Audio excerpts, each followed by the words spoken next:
Roots.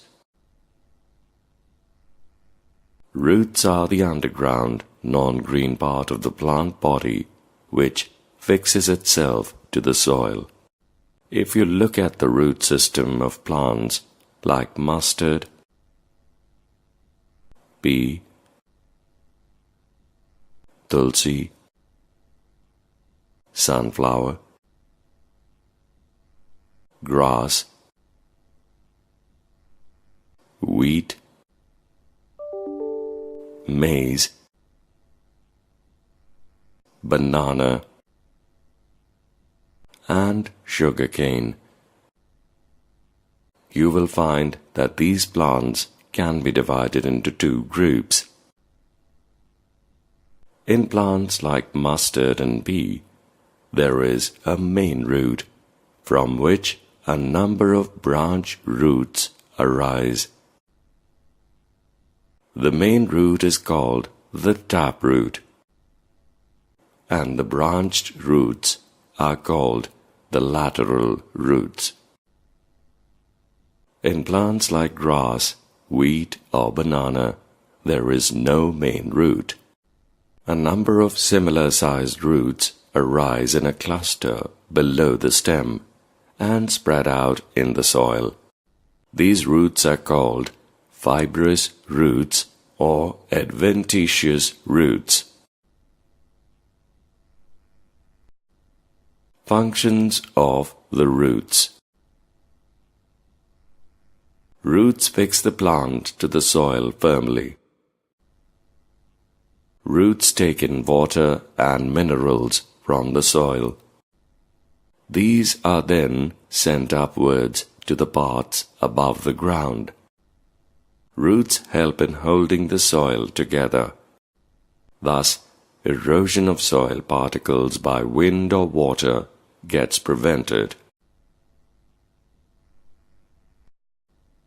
Modification of the roots.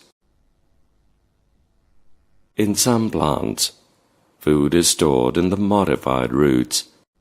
Due to this reason, their shapes get modified. These roots, as in case of carrot, turnip, sweet potato,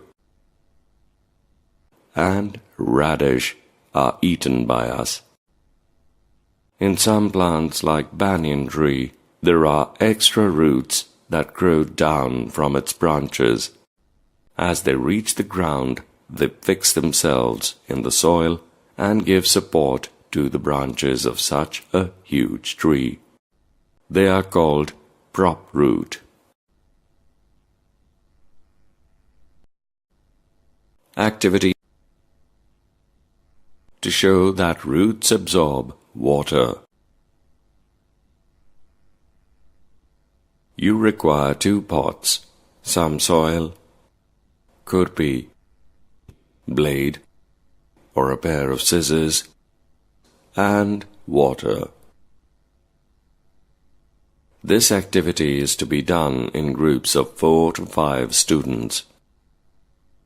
Select 2 weeds of the same kind from an open ground and dig them out. Take care that their roots do not break. Plant one of the weeds in the soil in pot A. Cut off the roots from the other weed and plant it in the soil in pot B. Water them regularly. Observe the plants after a week. Are both plants healthy? Definitely not. The plant in pot A remains healthy, while the plant in pot B wilts and dries up, even after getting water. This is because roots absorb water and minerals present in the soil, which were absent in the plant in pot B.